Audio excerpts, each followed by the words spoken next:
Dimensión con Dionisio Gutiérrez. Guatemala es un país con muchas necesidades sociales, en el que existen personas que dedican su tiempo a ser parte de la solución. Esta semana en Dimensión conocimos 4 iniciativas sociales que luchan contra circunstancias difíciles para mejorar la vida de varios guatemaltecos.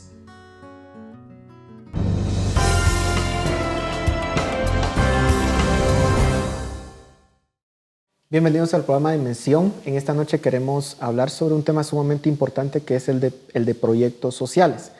Tenemos a invitados muy especiales que están liderando proyectos que están cambiando vidas en Guatemala y queremos presentárselos. En primer lugar, Laisa Palomo de la Red Guatemalteca por Ciudades Sustentables, Edwin Scholl del Instituto Puente Izabal, Fernando Aguilar de Techo Guatemala y Sandra de González, presidente de Junta Directiva de Camino Seguro. Muchísimas gracias por estar con nosotros. Guatemala, como es sabido, digamos, presenta índices sociales que realmente son lamentables. Una gran cantidad de la población en Guatemala está viviendo en una pobreza terrible, en circunstancias que lamentablemente son muy parecidas a las de hace 5 siglos, tal vez de lo que vivían en Europa y en los países desarrollados. Es una realidad que lastima, es una realidad que duele. Y ustedes han decidido hacer algo por ayudarles, por tratar de cambiar esa realidad y por tratar de dar oportunidades. Quisiera que nos comenzaran contando, digamos, de los proyectos que están actualmente trabajando, qué impacto han tenido, cómo surgió esa idea, y que realmente podamos desarrollar una dinámica en donde el público pueda ver lo que ustedes están haciendo, se puedan animar a involucrarse en estos proyectos y ante la ausencia del Estado, que lamentablemente mucho de esto debería estar haciendo el Estado, estas iniciativas privadas de ustedes pues están realmente impactando estas vidas. Sandra, empecemos con usted. Cuéntenos el proyecto de Camino Seguro. Gracias, Paul. Sí, bueno, Camino Seguro fue fundada hace un poco más de 18 años. Y nosotros trabajamos con la comunidad del basurero, que realmente, hablando de pobreza extrema, considero que es de la pobreza más terrible que existe, porque esta comunidad vive rodeada de basura, rodeada de peligro y rodeada de 0 oportunidades. Entonces nosotros les estamos ofreciendo, tenemos un colegio y nuestra meta es ofrecer oportunidad a través de la educación. ¿Y qué, digamos, servicios brinda? ¿Cómo están cambiando la vida? Este proyecto es fascinante, así que denos detalles, porque sí, estoy seguro que sí, le va a encantar al público. Sí, nosotros somos un colegio, como instancia, nuestra meta inicial es la educación, pero nos hemos dado cuenta con el tiempo que hay muchos programas que hemos ido sumando a la organización porque pues nos damos cuenta que si ellos no tienen una alimentación adecuada, los niños no pueden estudiar. Al mismo tiempo, salud, le apoyamos a los papás en alfabetización, en programas de emprendimiento. Entonces es un programa sumamente completo porque nos hemos dado cuenta a lo largo de los 18 años que para que realmente estos chicos logren dar el paso, necesitan mucho más que una educación. Claro, estamos hablando de niños que básicamente están viviendo dentro de la basura, digamos, comen incluso dentro de la basura. Es la situación de, fuera de cámara usted nos decía que más o menos 60,000 personas están viviendo esta situación alrededor del basurero y el programa de ustedes es rescatar a estos niños, ofrecerles comida, ofrecerles educación y sacarlos de alguna forma de esta realidad, digamos. ¿Cómo se financian? Nos financiamos 100% de donaciones, ¿verdad? Nuestro presupuesto anual es bastante alto por todos los servicios que ofrecemos. Solo la alimentación, les damos 4 comidas diarias a estos chicos, de modo que si salen y ya no pueden comer nada más, ellos ya tienen su requerimiento diario de nutrición, más obviamente los maestros, todo lo que implica una buena educación. Entonces nuestro presupuesto es bastante alto y 100% de nuestro ingreso viene de donaciones. Tenemos programas de apadrinamiento. Se puede apadrinar a un alumno, se puede apadrinar una clase, se puede apadrinar a un maestro. Tenemos programas de voluntariado, alianzas con empresas para donaciones de comida o para apoyo con programas de Big Brother, ese tipo de mentorship, ¿verdad? Perfecto. Fernando, usted está en un proyecto que es bastante conocido, se ha ido consolidando a lo largo del tiempo, pero cuéntanos, digamos, cuál ha sido el resultado a lo largo de estos años, en qué áreas han estado, cómo se financian también. Listo. Bueno, mucho gusto a todos, ¿verdad? Nosotros somos una organización de jóvenes y vecinos que se constituye en 1997 en Chile, nace en el país suramericano. Y en el 2001, 2002 empieza un proceso de expansión latinoamericano, llega a Guatemala aquí en el 2008, en donde pues algunos jóvenes inquietos pues se empiezan a involucrar, escuchan la idea y pues se la empiezan a apropiar, ¿verdad? Y entonces arranca el proyecto con la construcción de 6 viviendas en Palencia. Y pues a partir de eso empieza una dinámica como de avalancha, en donde poco a poco empieza a crecer, ¿verdad? El mensaje se empieza a esparcir. Y la idea básicamente es reunir a vecinos y voluntarios en comunidades que viven en situación de pobreza, en situaciones como un poco las que planteabas anteriormente, para que puedan conversar sobre las problemáticas que tienen y a partir de eso pues empiecen a plantear soluciones concretas ante esas problemáticas, ¿verdad? Algo que nosotros hemos encontrado recurrentemente es que en comunidades que viven en situación de pobreza, esto se ve reflejado en el tema de la vivienda, digamos, en cómo viven las personas, ¿verdad? En condiciones de materialidad y de hacinamiento. Entonces, por lo tanto, nosotros construimos esta propuesta de darles una vivienda digna, una vivienda transitoria, que ellos puedan mejorar las condiciones de vida y que les permita de alguna manera no pasar penas como el tema del frío, ¿verdad? Que se entre el agua, que hayan plagas, etcétera, ¿verdad? Entonces, a partir de eso, la dinámica, pues, como les digo, fue creciendo y pues estamos ahora, en el 2017, con la idea de tener una expansión a nivel nacional, ¿verdad? Estamos trabajando por tener distintas oficinas en distintos lugares para tener un mayor alcance en las distintas comunidades del país. ¿Cuántas casas han construido hasta el momento? Estamos por construir la Casa 5000, en junio vamos a estar llegando a la Casa 5000. Hemos movilizado en Guatemala más de 20,000 voluntarios y hemos también trabajado con un promedio mayor de 5,000 familias, ¿verdad? La idea ahora pues, es no solo trabajar el programa de vivienda, el proyecto de vivienda, sino también trabajar otro tipo de proyectos que puedan beneficiar a las familias, ¿verdad? Más que nada que los vecinos puedan identificar qué problemáticas tienen y a partir de eso construir soluciones concretas, ¿verdad? Un ejemplo concreto es en Santa Catarina, Xtahuacán, en Sololá. Estuvimos trabajando un proyecto de salud y nutrición, como talleres de conciencia respecto de la nutrición que tienen los niños. También construimos un parque infantil. Bueno, es una comunidad que fue movilizada a partir del MICH y ellos no tenían servicios básicos, ¿verdad? Entonces, a partir de eso lo identificaron los vecinos con los voluntarios. Entonces empezamos a gestionar alianzas de una forma similar como Camino Seguro. Gestionamos alianzas para poder construir pues, no solo un parque infantil, sino también un salón comunitario y que les pueda funcionar también como un espacio de escuela para los niños, ¿verdad? Donde puedan ellos también realizarse y crecer también con las oportunidades que todos necesitamos, ¿verdad?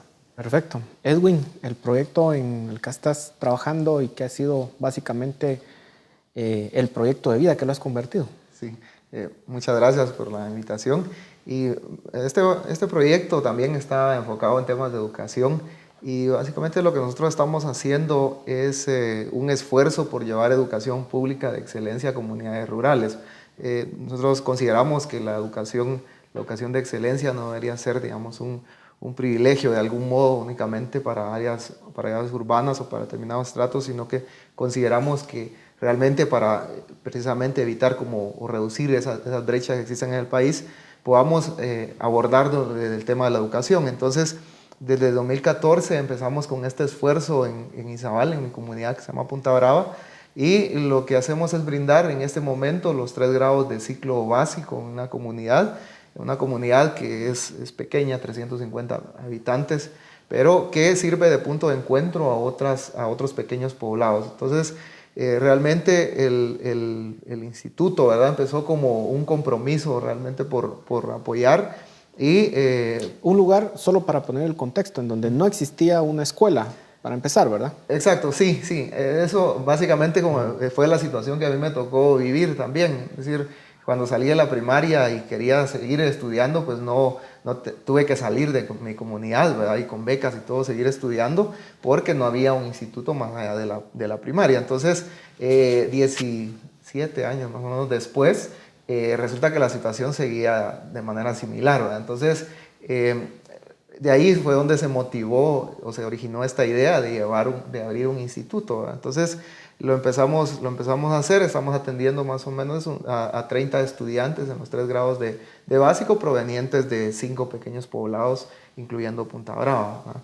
El proyecto busca, digamos, tenemos como 3 objetivos de aprendizaje: que los estudiantes aprendan a analizar, ¿verdad? Que aprendan a crear y por supuesto que aprendan a crecer también, sobre todo en las edades de las que estamos hablando. Nosotros le apostamos a la educación como un detonante también del desarrollo comunitario, ¿verdad? Y en ese sentido también, o sea, este proyecto surge con un impulso enorme de la comunidad. O sea, todos estos esfuerzos los hemos logrado, o hasta donde hemos llegado lo hemos logrado con la comunidad. Por ejemplo, al inicio no teníamos un lugar donde abrir el instituto porque no lo podíamos hacer en la escuela. Entonces la comunidad nos cedió un salón comunal que estaba prácticamente abandonado. Con el apoyo de toda la comunidad, pues ahí sí que en 15 días, ¿verdad? En tiempo como bastante reducido, como se levantan las casas de techo, ¿verdad? Exactamente. Nos tocó que con el apoyo de la comunidad habilitar ese espacio para poder brindar las clases ahí. Ahora pues estamos haciendo una transición ya porque estamos empezando el proceso de construcción de un edificio formal. Sí. Se nos ha terminado el tiempo en este segmento, te voy a tener que interrumpir, pero continuamos en el siguiente. Continuamos con Dimensión.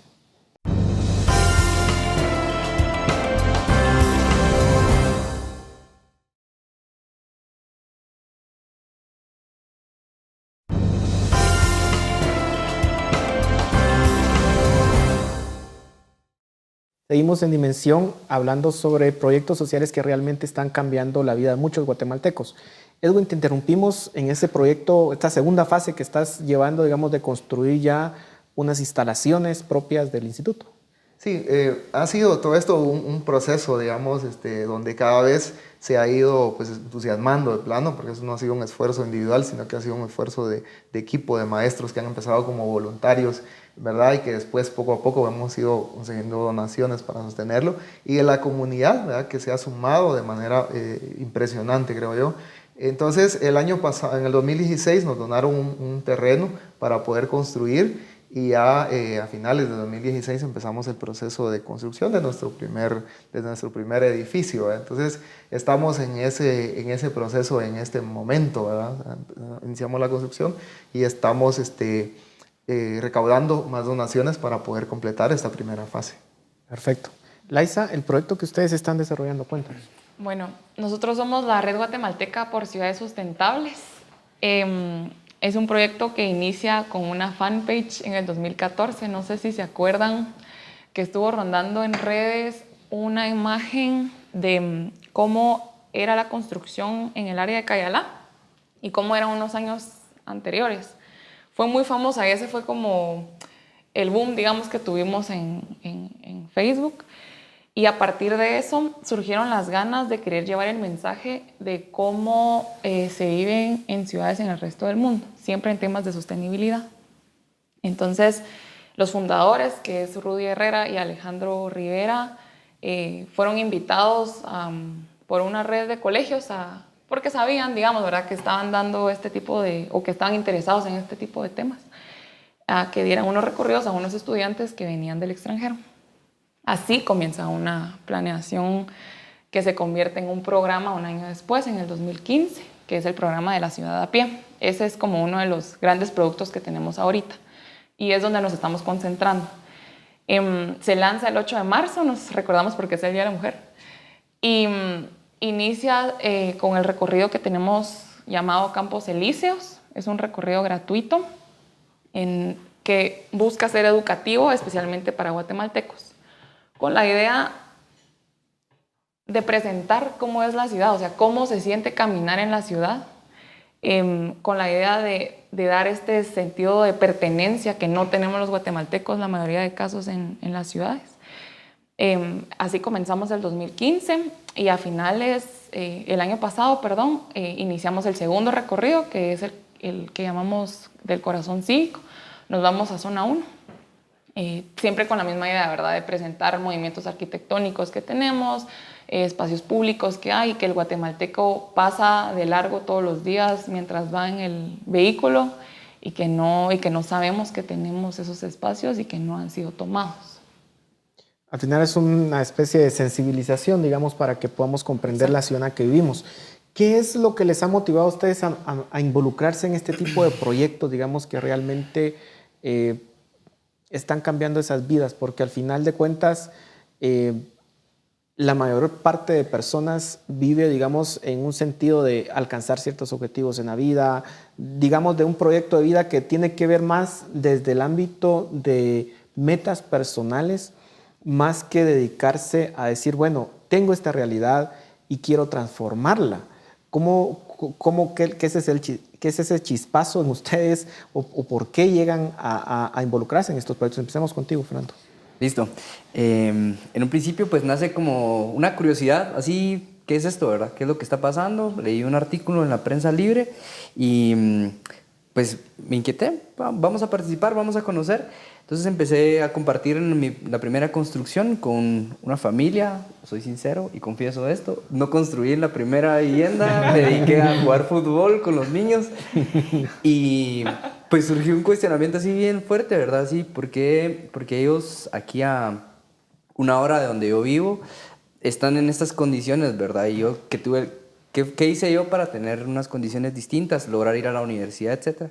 Entonces, a partir de esa curiosidad se canalizó en esta actividad concreta y empezamos a leer con algunos compañeros voluntarios un poco sobre la realidad y descubrimos que vivimos en una realidad sumamente complicada, por no decir injusta, ¿verdad? Que más de la mitad de la población vive en una situación sumamente compleja. Entonces, ahí pues entendí que el llamado es a participar activamente como ciudadano para poder trabajar por una Guatemala justa, ¿verdad? Por una Guatemala distinta y pues fue un llamado así súper fuerte. Compartiéndoles también un poco, yo estudiaba una carrera distinta y pues me despertó también más la curiosidad, entonces me cambié de carrera, me pasé a estudiar psicología, ahora cerré psicología social recientemente y pues fue un llamado así súper fuerte a volcar mi vida por construir un país distinto, ¿verdad? Fue así. Por el servicio. Por el servicio, justamente, por el servicio. Pues algo similar, ¿verdad? Yo realmente conocer la realidad. Yo había oído y había visto a lo largo de mi vida la pobreza que hay en Guatemala, que creo que todos la vemos, está por todos lados, pero nunca me imaginé lo que yo iba a ver cuando fui a conocer el basurero, el área del basurero, la comunidad del basurero, hace 12 años. Realmente ver que estas mamás y estos niños que viven a 10, 15 minutos de donde yo vivo con mis hijos, que tienen una alimentación y una educación segura, y ver la realidad tan alterna de estas familias, el peligro en el que viven, la angustia de las mamás porque sus hijos sobrevivan, primero que todo, y luego que tengan alguna oportunidad. Conocí a la fundadora de Camino Seguro, realmente eso cambió mi vida. Ella tristemente murió hace 10 años, pero realmente mi corazón se quedó ahí desde el principio. Yo una vez conocí esta realidad, nunca pude regresar a vivir pensando que solo la había conocido por conocerla y no hacer nada al respecto. Creo que a todos nos sucede en algún momento de la vida que llegamos a un lugar y sabemos que ahí es donde tenemos que ayudar, y ese fue para mí. En tu caso, digamos, ya nos has comentado un poco, digamos, de la experiencia personal que tuviste, pero ciertamente hay casos de personas que logran salir de sus comunidades y simplemente nunca más vuelven a ver atrás. Mi objetivo es este y sigo adelante. ¿Por qué regresaste? Para empezar, es una cuestión de compromiso, ¿verdad? O sea, les comentaba anteriormente que tuve pues, oportunidades, tuve posibilidad de acceder a una beca y todo, y creo que en los valores que practicamos en la familia, ¿verdad? En la manera de entender la vida, cada oportunidad es también un compromiso para con los demás. Entonces, era un poco irónico de algún modo que yo cada año pues agregaba, digamos, un título más, por decirlo así, o un diploma más a mi currículum. De hecho, fuiste a sacar una maestría fuera del país. Sí, estuve estudiando un posgrado en España y luego también estuve trabajando un año en Nueva York. Y quizás quizás sobre todo la experiencia en Nueva York fue como la más fuerte a nivel personal. Siempre pues había querido hacer algo en mi comunidad, pero poco a poco fui de algún modo posponiendo ese proyecto que era mi compromiso con mi aldea. Entonces, estando allá, realmente me ponía a pensar en que estaba en una situación realmente muy privilegiada, donde si quería seguir estudiando, pues tenía las oportunidades a la mano, si quería seguir trabajando, ¿verdad? Estaba en una muy buena posición, ¿verdad? Trabajaba en la misión de Guatemala ante Naciones Unidas. Entonces, prácticamente tenía como todas las posibilidades a mano. Sin embargo, los jóvenes, digamos, de mi comunidad seguían, digamos, sin esas oportunidades. Entonces, realmente fue un momento como definitivo, esos momentos, ¿verdad?, de encuentro que uno tiene y uno dice, bueno, aquí tengo que decidir qué es lo que hago. O sigo replicando de algún modo esa situación de lejanía con mi comunidad, o asumo el compromiso y lo hago. Así que en el 2014 pues decidí hacerlo. Y al inicio también yo pensé que en algún momento iba a decir, bueno, voy a hacer este proyecto, voy a ir algunas veces, una vez al mes o qué sé yo. Sin embargo, lo que se da cuenta en este tipo de proyectos, seguramente a cada uno le ha pasado, es que como los proyectos se sostienen a base de donaciones, de trabajo voluntario, uno debe estar ahí y sacrificar muchísimas cosas. La otra cuestión, así breve, es que a mí me mueve mucho el potencial que hay en estos jóvenes. Realmente creo que como país perdemos muchísimo por todo ese potencial no descubierto, ¿verdad? Por niños que no tienen acceso a educación, ¿verdad? O están desnutridos. Realmente, o sea, pierden ellos, por supuesto, pero también creo que con nosotros como país estamos perdiendo. Laisa, en tu caso eres bastante joven. ¿Por qué involucrarte en este tipo de proyectos, digamos? A ver, la verdad es que la vida me ha jugado la vuelta, porque creo que inicié pensando en mi carrera sin saber que iba a estar involucrada en proyectos sociales y a veces en temas políticos. Pero me ha tocado, ¿verdad? Me ha tocado trabajar y justamente mis amigos al final pues también tienen este sentido de, hey, ayudemos y saquémosle provecho a todo lo que estamos haciendo para darle algo a Guatemala. Y eso pasó, ¿verdad? Con los fundadores del proyecto. Ellos solitos iniciaron el primer recorrido, que es el de Campos Elíseos. Salimos de Chamba, de Zona 4, y nos vamos por la Reforma. Todos los domingos, es gratis, ¿verdad?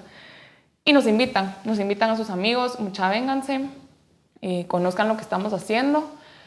Muchos ya habíamos salido de Guatemala y sentimos esa libertad que es caminar por las calles, ¿verdad? Esa libertad de subirse al servicio público de transporte, que no, ¿verdad? Que uno saca el celular y no hay problema, que uno puede platicar tranquilamente y no se sube a alguien y está uno con la psicosis de que me van a asaltar.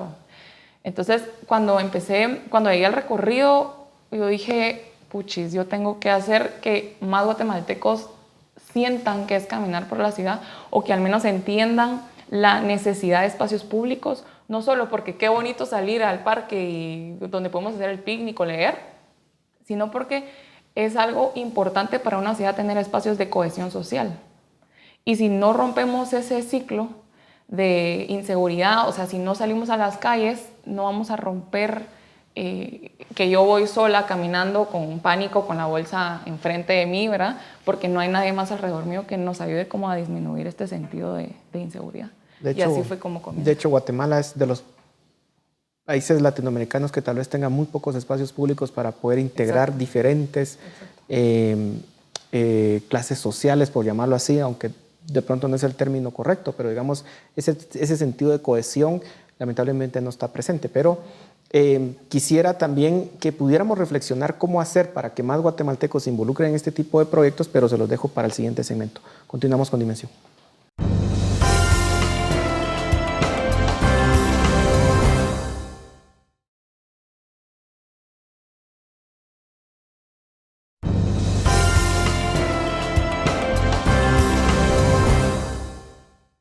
Llegamos al tercer segmento de este programa, hablando con personas que realmente han decidido salir de su zona de confort y poder aportar algo a la sociedad.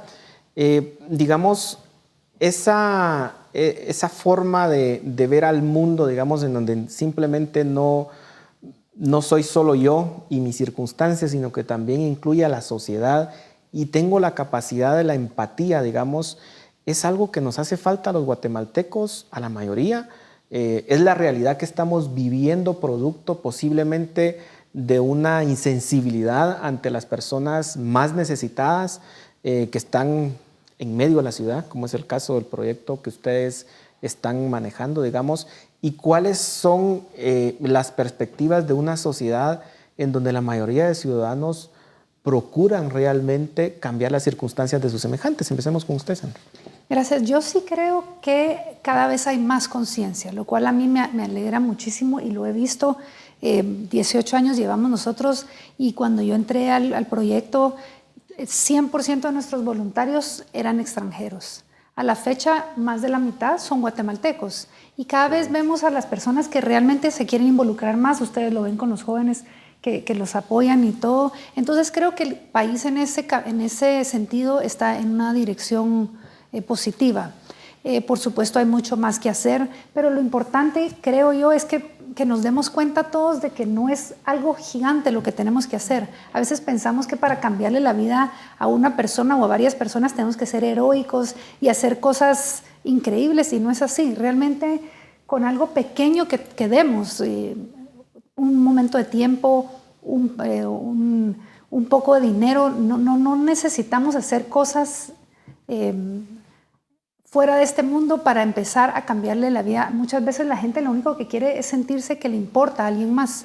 Con eso que logremos empezar a hacer sentir a otra persona que es importante y que estamos dispuestos a ayudar, ya le cambiamos la vida. Y regresando un poco a lo que tú decías, realmente no podemos quedarnos en quejarnos como sociedad, que creo que era mucho como veníamos como guatemaltecos, de que nos quejamos mucho, de que la inseguridad y ciertas cosas, pero la inseguridad es una consecuencia de que no hay oportunidades. Entonces, si todos nos proponemos fijarnos en una persona y hacerle sentir que es especial, que es importante, estamos ya haciendo un cambio positivo en el país. Y creo que también agregándole a eso, es importante tener claro que estas conductas es un proceso, ¿verdad? Y es lo que usted dice. Ahora creo que más personas se involucran, ¿verdad? Muchos más conocidos, o al menos dentro de mi círculo, están más interesados en, aunque sea, ayudar en la recaudación de algo, o dono mi tiempo 2 días al mes por X o Y cosa. Pero hay que tener claro que, o sea, lo que yo estoy haciendo o el tiempo que yo estoy dando no significa que, listo, ¿verdad? En un día solucioné el problema de vivienda o solucioné el problema de educación. O sea, es un proceso que mientras más personas se vayan involucrando, es una bola de nieve, ¿verdad? Todos vamos a ir como que caminando en el mismo... Correcto. A mí me gustaría también aportar ahí que sí, yo creo que el llamado que nos hace nuestro país es bastante fuerte, en el sentido de que vivimos una realidad que es crítica, ¿verdad? En distintos aspectos. Revisamos salud, revisamos educación, revisamos cualquier situación, ¿verdad? Tan solo que no podemos caminar por la ciudad, ¿verdad? Porque tenemos, como tú decías, ese pensamiento, esa ansiedad, ¿verdad? Entonces, por ahí yo creo que lo que tenemos que hacer también es resignificar algunas cosas, ¿verdad? Y romper con algunos prejuicios y algunos estereotipos, ¿verdad? Nosotros nos ha pasado muchísimo, ahora estamos trabajando en 2 asentamientos en la zona 18 y nos toca pues convencer a los voluntarios pues de que vayan a participar, pero bueno, y luego dicen, la zona 18 es un lugar inseguro, ¿cómo vamos a ir ahí, verdad? Que no me van a dar permiso mis papás. Y luego lo que nosotros tenemos al llegar al asentamiento son vecinos, son familias que nos reciben con las puertas abiertas y son vecinos súper trabajadores que están desde las 3 de la mañana arriba y terminan su día a las 8 o 9 de la noche, ¿verdad? Entonces por ahí creo yo que también es un camino que tenemos que recorrer, ¿verdad? Resignificar algunas cosas, construir nuevas ideas y dejar de pensar desde una forma prejuiciosa y estereotipada, ¿verdad? Sí, hablando justamente con resignificar algunas cuestiones. Por ejemplo, creo que la cuestión del sentido de comunidad es una cosa que hay que resignificar también, ¿verdad? Aunque esto nos remita a temas de trabajo colectivo y todo, pero en realidad eso no tiene que ver con una cuestión ideológica ni nada, sino es con el hecho de que somos humanos, convivimos en comunidad, ¿verdad? Necesitamos unos de otros, etc. Entonces, me parece que eso de algún modo es importante, esa resignificación, ¿verdad? Y creo que es importante. La otra cosa que me parece también relevante para para de algún modo involucrar a otras personas, es que veamos también en otras personas que su destino, de algún modo, o su éxito también me va a beneficiar a mí, ¿verdad? Por ejemplo, nosotros lo vemos así, es parte de nuestra forma de ver las cosas en la escuela. No sabemos a quién tenemos en la escuela, ¿verdad? O sea, podemos tener ahí a un científico, a un deportista, a un músico, ¿verdad? Que puede realmente generar como grandes beneficios al país, ¿verdad? O sea, entonces, realmente creo que tenemos que cambiar de algún modo los paradigmas que hemos tenido y realmente ver que de esos talentos que estamos dejando como abandonados también estamos perdiendo, ¿verdad? Y si los atendemos, si se generan esas oportunidades, realmente pues terminamos ganando como país, ¿verdad? Un tema es el miedo, que usted ya lo ha mencionado, o sea, el miedo a convivir o a exponerme, digamos, en una situación fuera de mi zona de confort. Eso es el número uno, es una barrera. Pero la segunda barrera también tiene que ver con el hecho de que en muchos el pensamiento es de que si una persona es pobre en este país es porque quiere ser pobre. Y ese es un discurso muy fuerte muchas veces. O sea, dicen, mire, no, es que si él está así es porque no trabaja, porque es un haragán, porque es esto y lo otro. Pero ustedes que han tenido el contacto con estas personas, ¿realmente es así? ¿O son personas que realmente tienen ese deseo como cualquier otro ser humano de salir adelante y por circunstancias de la vida y de un sistema no lo pueden hacer? ¿Quién lo quiere responder? Bueno, mi experiencia definitivamente es que estas son personas que, al igual que todos nosotros, hacen todo lo posible por salir adelante y sacar a sus familias adelante.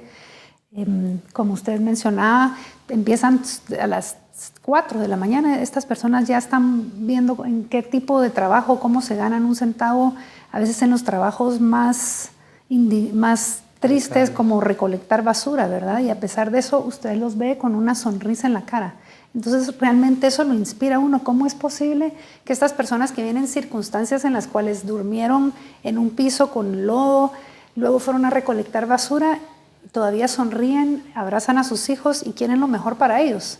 Entonces, realmente creo que todos los humanos somos distintos independientemente de dónde nacimos o cómo vivimos. Todos queremos lo mismo, todos queremos salir adelante, que nuestros hijos estén mejor. Sí, pienso que estas situaciones de algún modo vienen de múltiples factores, ¿verdad? Y quizás de las cosas más difíciles es, digamos, cambiar como la expectativa, ¿verdad? En ocasiones algunas actitudes de algún modo que alguien pueda decir, mire, es que él realmente no quiere salir de la pobreza, también tiene que ver con que ha chocado como con muros tantas veces que dice, bueno, esta situación ya no la puedo cambiar, y ahí es donde es importante llegar con opciones, con alternativas, ¿verdad? Con ejemplo y con mucho cariño, con mucho afecto, a tratar como de acompañar y hacer ese trabajo conjunto por salir adelante. Es decir, por supuesto las circunstancias también generan una actitud de algún modo, ¿verdad? Y precisamente no son cosas fáciles, tú lo decías, o sea, no son cuestiones que se cambian de la noche a la mañana, pero probablemente son cambios que por generaciones, a través de generaciones se van logrando. Tú tocaste un tema bien importante que es la convivencia, ¿verdad? Y Paul también lo dijo, de cómo nuestra sociedad tiene ese mismo miedo de romper esos paradigmas, de decir, ay, este es pobre porque quiere, ¿verdad? O él trabaja en el basurero y listo, ahí se va a quedar. Pero creo que también son fallas que el Estado guatemalteco nos ha dado, ¿verdad? O digamos que no nos ha presentado, que es un ciclo, ¿verdad? O sea, comenzamos teniendo áreas marginales que están aisladas, que están encerradas porque no nos da miedo tener un parque cerca en donde, pues sí, a lo mejor un condominio un poco de clase media pueda convivir con una clase un poco más baja, para que también las distintas realidades se vayan mezclando y se vayan abriendo vendas o abriendo ojos y decir, hey, yo puedo tener esas mismas oportunidades o no, ¿verdad? Cosa que pasa en los recorridos, digamos, es que presentamos muchas veces espacios que tenemos y la gente dice, puchica, yo podría hacer esto cerca de donde yo vivo. Lo que pasa es que estamos encerrados y cómo quito la garita y cómo hago que la gente salga a las calles, etcétera. Y esto solamente es un problema de los tantos bloqueos que tenemos como sociedad, ¿verdad? Que no estamos, digamos que quizá algunos ya estamos preparados como para entender, pero que tenemos que seguir rompiendo esas cadenas de decir, miren, muchas las cosas no son así. Al final el problema de Guatemala no solo es de sus instituciones, sino de las personas mismas también, que le dan vida a esas instituciones. Pero quisiera que discutiéramos eso en nuestro último segmento, ya se va rápido el tiempo. Continuamos con Dimensión.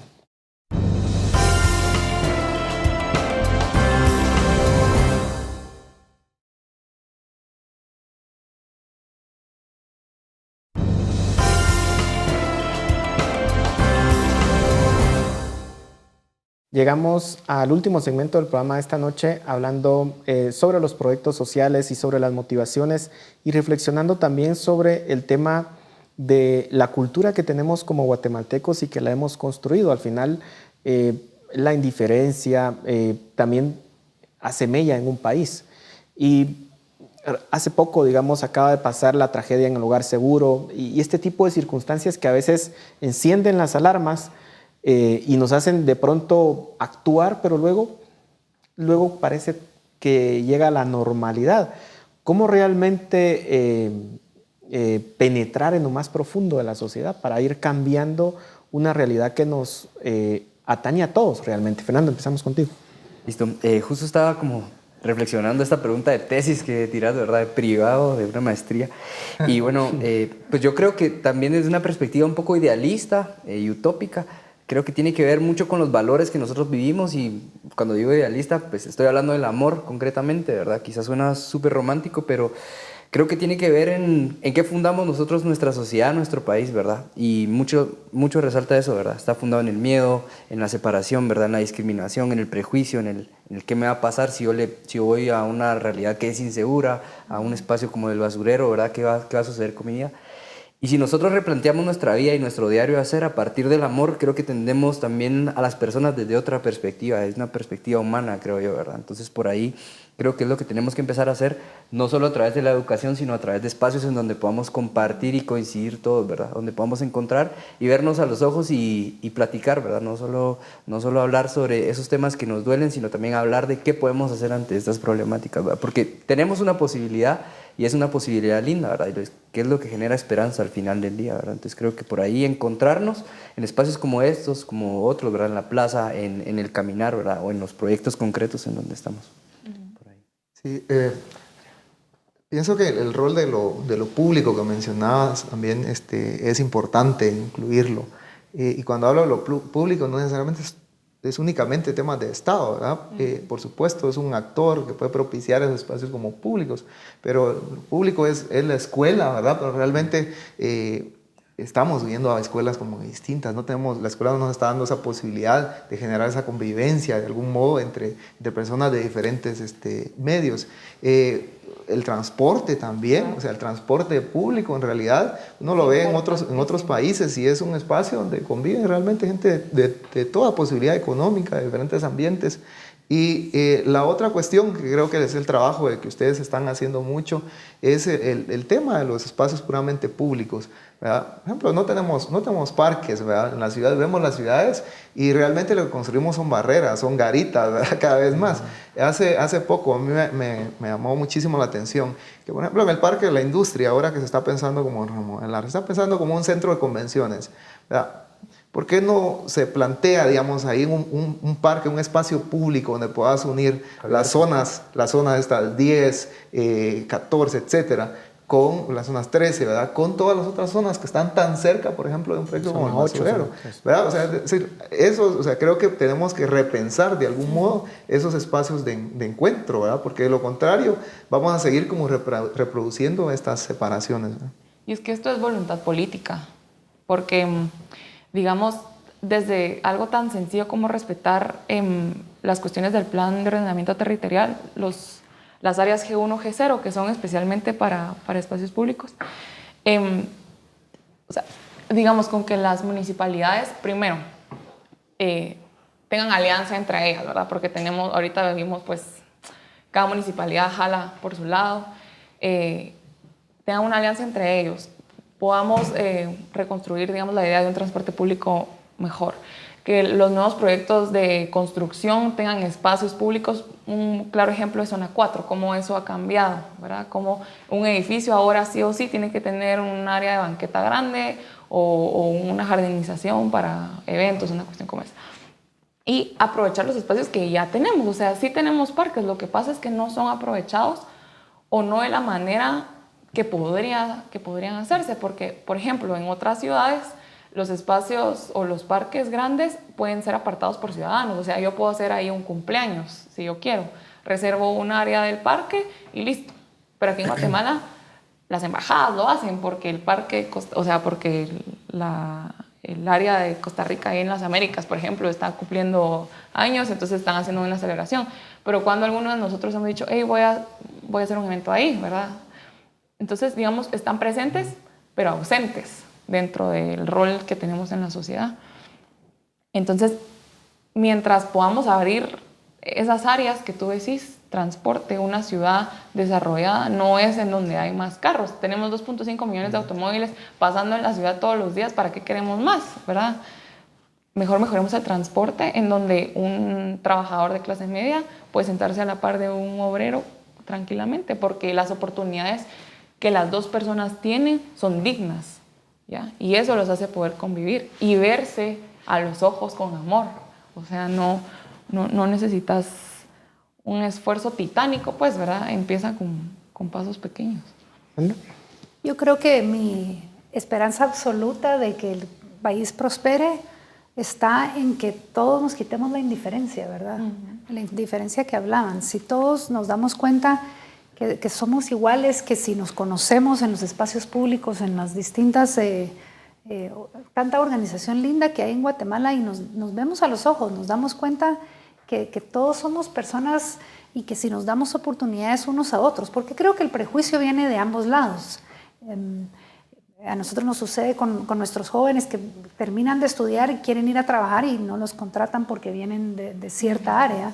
Y las primeras veces que yo entraba al basurero, pues también existe un prejuicio de qué es lo que uno está haciendo. Entonces, yo creo que conociéndonos todos, dándonos cuenta de que todos podemos darnos la mano y apoyarnos, esa es la manera de sacar el país adelante. No tengo ya ninguna esperanza en que el gobierno lo va a hacer por nosotros, pero creo que si todos los guatemaltecos nos quitamos la indiferencia, eso hará la diferencia. Ahora, nos quedan 5 minutos y quisiera que nos pudieran hablar un poco sobre las dificultades que han encontrado al hacer esto, porque digamos, claramente los proyectos que ustedes están desarrollando no son proyectos rentables. Son proyectos, claro, son proyectos que dependen en gran medida no solamente del tiempo que dan las personas, sino también de fondos. ¿Y qué tan difícil o qué tan fácil es poder sostener estos proyectos y hasta qué punto también entra en cuestionamiento propio lo que puedan estar haciendo? La Madre Teresa de Calcuta decía que tenía a veces dudas, se dice que tenía dudas sobre la existencia de Dios. Sí, ella los tenía, bueno. Wow. Yo creo que a veces, digamos, podría haber también una cuestión de decir, bueno, estoy dedicándome a esto, ¿puedo dudar en algún momento de estas decisiones que he tomado? Edwin, pues, empecemos contigo. Y hasta cierto punto, creo que uno tiene que sacrificar ciertas metas, estar dispuesto a hacerlo, ¿verdad? O sea, uno también puede que empiece de una manera, ¿verdad? Y el propio proyecto lo vaya llevando a otro lado. O sea, sin esa disposición a sacrificar algunas cuestiones, yo creo que realmente uno no se puede meter en esto. Alguien me decía a mí, mira, qué interesante tu proyecto, me gustaría hacer algo similar, pensarlo, ¿verdad? Porque, es decir, uno tiene que estar consciente, estar dispuesto a hacer ese sacrificio. Y también, la otra cosa también es de que, de alguna razón, uno creo que lo sabe, por alguna razón, ¿verdad? Las cosas terminan llegando, o sea, personas terminan apareciendo, recursos terminan llegando a veces de una manera tan a tiempo y tan sincronizada que uno dice, bueno, aquí definitivamente algo pasa, ¿verdad? Sí. Entonces, realmente es una actitud y una disposición a servir, ¿verdad? Fernando. Pues sí, justamente estaba reflexionando en eso de... Nosotros hemos tenido momentos en donde decimos, bueno, esto no se va a dar, y justamente hay alguien que cree en el proyecto o alguna acción sucede que, bueno, decimos... Algo está sucediendo, básicamente. Y pues lo que nosotros hemos hecho también es involucrar a nuestros aliados también y contarles un poco de lo que creemos, pero no solo contarles, sino también invitarlos a la acción concreta, ¿verdad? Y eso ha sido pues algo muy hermoso. Nosotros tenemos espacios con ellos en donde les damos a conocer nuestro trabajo y vi una experiencia sumamente humana. La semana pasada justo estábamos con una persona muy querida, encargada de responsabilidad social empresarial de un aliado nuestro. Y entonces platicamos cómo te fue en tu experiencia, le digo, y de la nada empieza a llorar así súper fuerte y me dice, mira, nunca me había sucedido esto, me dice. Y entonces ahí fue donde creí que justamente lo que estamos haciendo es transformar la humanidad, ¿verdad? Transformar la humanidad desde la visión del amor, ¿verdad? Entonces por ahí es Al final la transformación también ocurre en la persona que participa apoyando en el proyecto, no solamente en la persona que se ve beneficiada. Sandra, cerramos con usted, nos quedan un minuto. Yo diría definitivamente que el más beneficiado es el que da. Yo lo he visto a lo largo de la vida, nunca me he sentido más bendecida que desde que apoyo. Uno se da cuenta realmente del verdadero significado de la vida, que es apoyar a otras personas, ayudarlas. Dificultades hay 1.000.000, definitivamente, y montones de días que uno dice, ¿por qué estoy haciendo esto? Pero no, ahí seguimos adelante. Nuestro reto mayor es la recaudación de fondos. Yo invito definitivamente al que quiera venir a conocer Camino Seguro y cada uno su organización. Son realidades que creo que todos los guatemaltecos debemos conocer, está cerca y realmente pueden hacer un cambio en la vida de muchas personas. Muchísimas gracias por el tiempo que nos han dedicado y esperamos que esto pueda motivar a que se involucren más guatemaltecos en este tipo de proyectos. Muchas gracias por su tiempo y a ustedes muchas gracias por su atención. Ahora los dejamos con Dimensión Redes.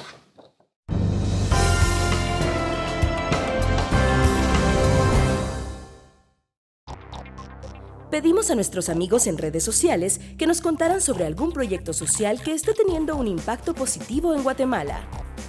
En Facebook, Luis Miguel Reyes compartió: uno de los proyectos que, aunque no es muy grande, considero tiene un impacto importante es la Fundación Margarita Tejada. El trabajo que hacen con niños y jóvenes con síndrome Down para ayudarlos a integrarse a una sociedad que no les facilita las cosas es vital.